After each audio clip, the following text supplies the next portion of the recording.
Hi, I'm Kayla Itsines and I'm here with Domain, and welcome to my house. This year my house turned 100 years old and was in a bit of a desperate need for a renovation, so I have internally renovated this gentleman's bungalow. So come have a look at some of the stuff that we've done. This is the front entry, and this is the beautiful new hallway that we have done. So originally the hallway was quite small. It had dark Jarrah floors on it and it felt very enclosed. So I wanted to open up the space by widening the hallway, and it is stunning as you walk in.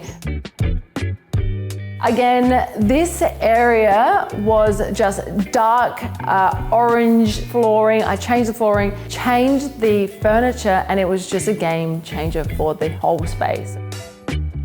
So this part of the house was meant to be done in stage 2, but last minute I thought, walking down the hallway, you're gonna look at old Jarrah floors. So I said to Morganville, do you reckon you guys can change the flooring? I won't do anything else, just please change the flooring and take away a wall. So this used to be a wall that blocked off this area. So from the kitchen, you could never see into the dining room. So now I've opened up the space, and the only thing I did was just put a large table on there, beautiful chairs. Now we have a lot of people over all the time, so there's no chance for a material chair. So there was beautiful leather chairs, and then just honestly, a pot with some greenery in there, and it is a game changer for the space because this was enclosed and tiny.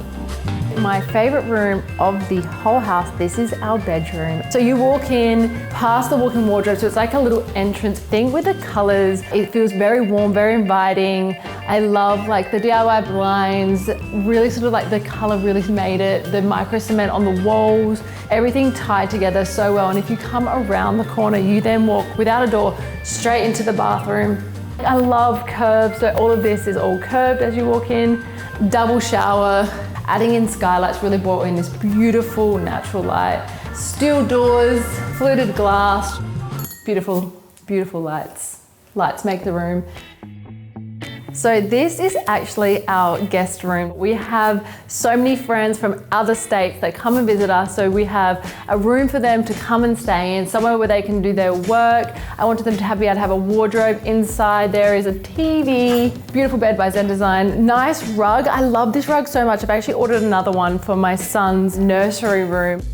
So this is our guest bathroom. There's a double shower behind here, somewhere for the kids to have a bath as well. Again, we're keeping with the round features here, so round edges and round mirrors, beautiful wall lights, just nice light, bright and warm. So this here is my beautiful daughter's room. Now, when you have a little 4-year-old, you want to make sure that they have lots of toys to play with, but that's in the playroom. So this room is very zen, very minimalistic, so she can just go to bed and relax and not be overwhelmed with toys or colors. Big king size bed for her. She looks hilarious sitting in the middle, but she absolutely loves it. And she has a little tent where she reads her books. And then I really like little features like this over the old fireplaces. Well, that is it from me and Jax. Thank you so much for coming on our house tour. So this is how we transformed a 100-year-old gentleman's bungalow into modern luxury.